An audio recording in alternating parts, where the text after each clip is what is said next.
In this episode, we're going to be talking about living full out, living the best life possible, and how to be successful while you do it.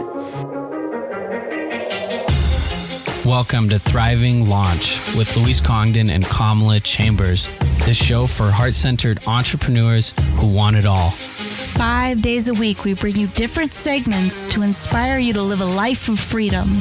We interview the leading experts in the field of business, health, and love. Be sure to check out Training Tuesdays, where we give you a clear action plan to grow your own business.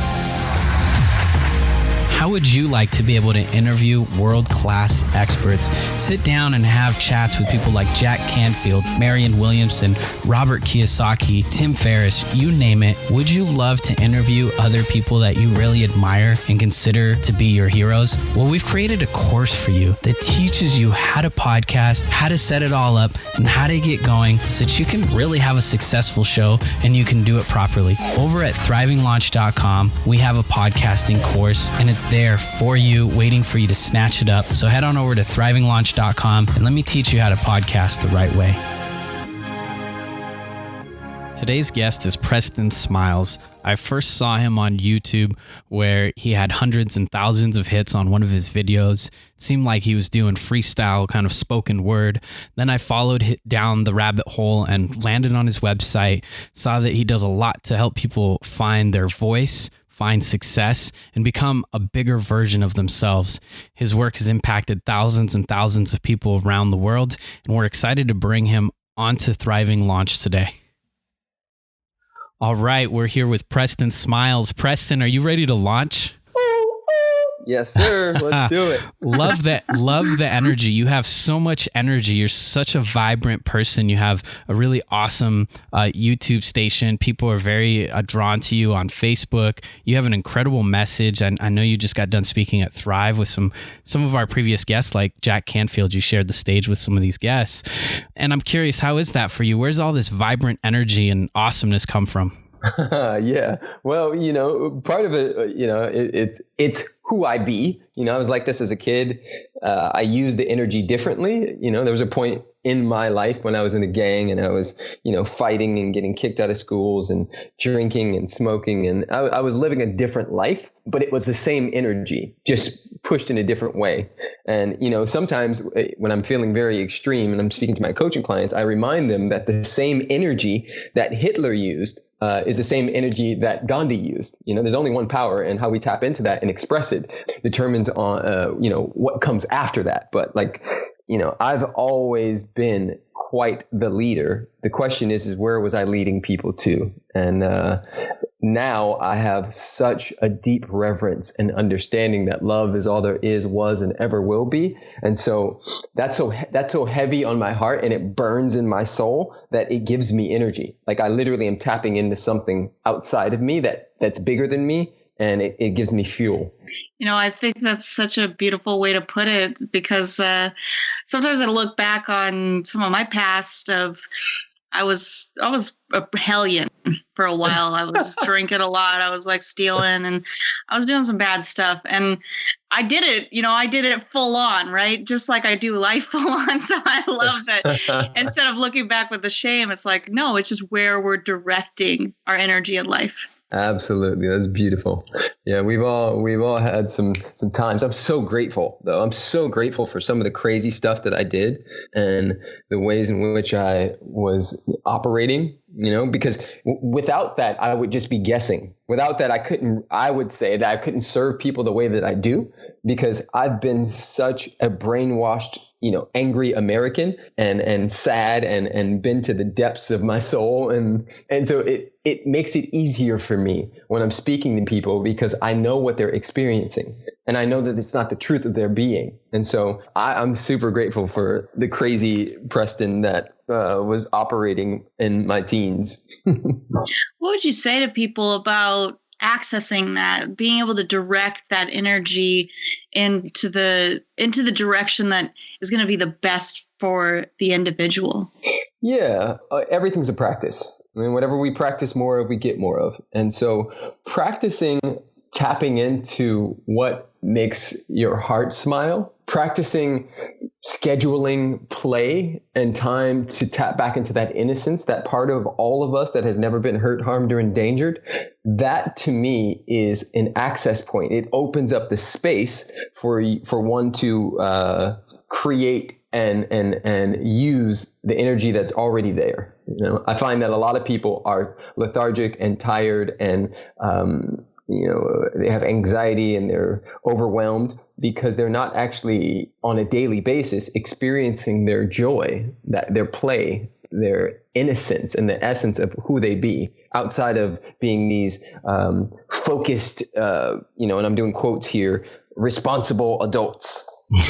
Preston, you're making me think about your messaging and what as you're talking, this idea comes up for me where I'm thinking about who you be and this energy that you have about being authentic to who you are and how you're bringing that out in your business, in your videos, with your branding.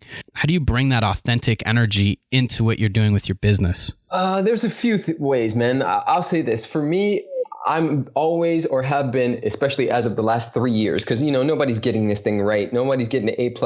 Everybody's forever unfolding like a lotus flower. We're all on a journey home to the self. And so I will not stand up here and pretend like I've been getting this right all the time, or even if I do get it right all the time. But the practice that I've been in is not giving a F, meaning not making it about me. Because when I make it about me, it's easy to come up with excuses. When I make it about me, it's easy to sleep in a little longer. When I make it about me, it's easy to not go the extra mile. But when I make it about something bigger than myself, which, that comes back to the thing that we've all been taught a million times, is start with why. When that why is big enough, the how and the what and all of that stuff reveals itself. And so for me, it's about that. It's about reminding myself that this is so much bigger than me. When I think about it, one of the reasons why I do what I do, one of the reasons why I get up and put forth 110 every day as much as possible is because, to me, if there is going to be a Lil Wayne and a Kim Kardashian, there has to be a Preston Smiles and an Alexi Panos. If there's going to be, a Kylie Jenner, then there has to be a Kamala, and so I find that those of us who are in the know tend to play a little smaller than those who are not as aware that we're all connected, that we live in an interdependent world. And so to me, it's my job to turn the volume up. That's why I wrote a book called Love Louder, because it's the moment we turn the volume up on our love, we automatically turn the volume up on our lives. And when we turn the volume up on our lives, just like you would if you were, sitting on a street corner and somebody rolled by and was playing music really loud, it gets attention. And so to me, that's my job. My job is to stand on the top of the mountain, waving a white flag, reminding everybody that love is our truth, that there is no separation, that underneath all of the stories we have about each other, whether it be gay, straight, white, black, Christian, Muslim, Republican, Democrat, underneath all of that stuff is our truth. And the only time we truly tap into it as a society is when disaster hits. And I'm not waiting for disasters anymore. Now it's time for me to step up every day and be a lighthouse for those who are standing in the dark. Beautiful. I love where you're coming from and where your energy's at. And I'd love to hear from you. How do we apply some of this stuff? How do we take it into our daily lives? Absolutely. One, win the morning. A lot of people, I would say, out the gate, and I know this because I've been this.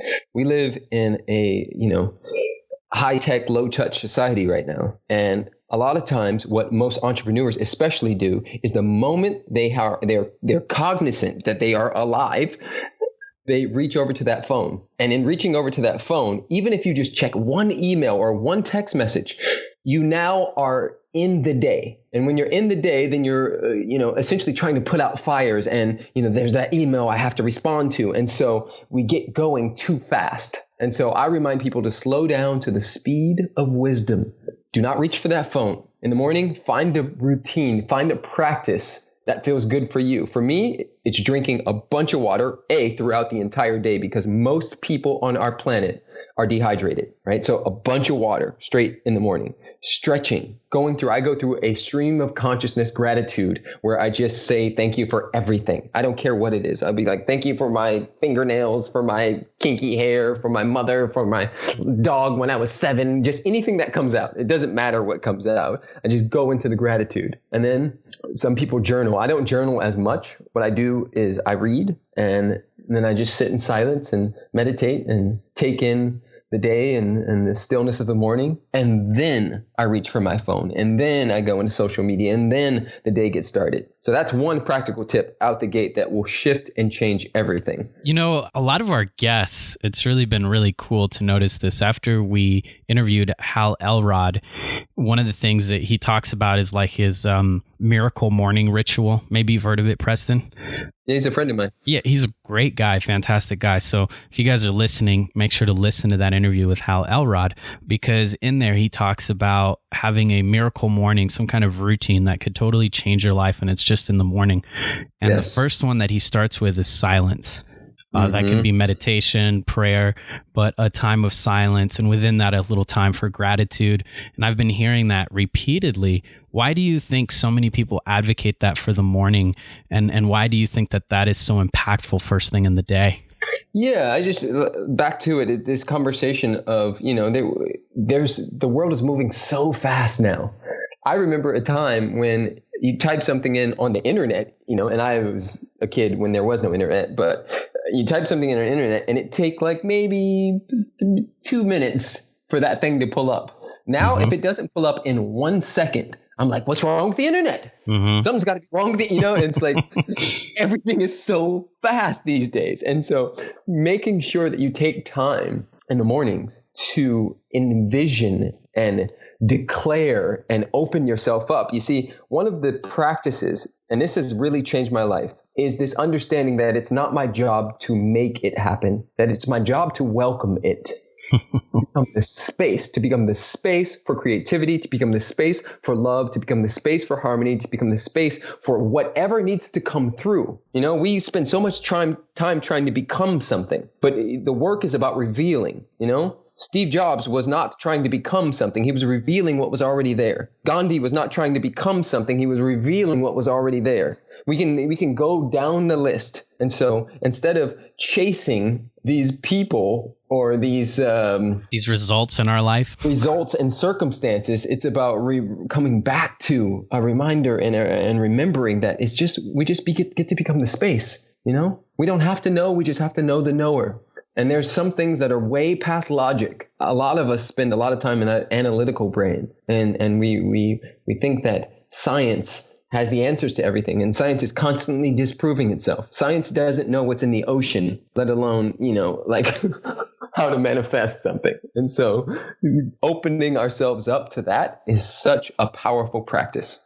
Oh, I love how you just brought it down to the real world and how we can apply it. This is so fantastic. I feel like we could just talk to you all day about this stuff and rap back and forth. We've been here with Preston Smiles on the Thriving Launch podcast, talking about living full out, living the best life possible. Thank you so much, everyone, for tuning in, and keep thriving. You've been listening to the Thriving Launch podcast. For books and resources related to today's episode, make sure to head over to thrivinglaunch.com. We'll see you there.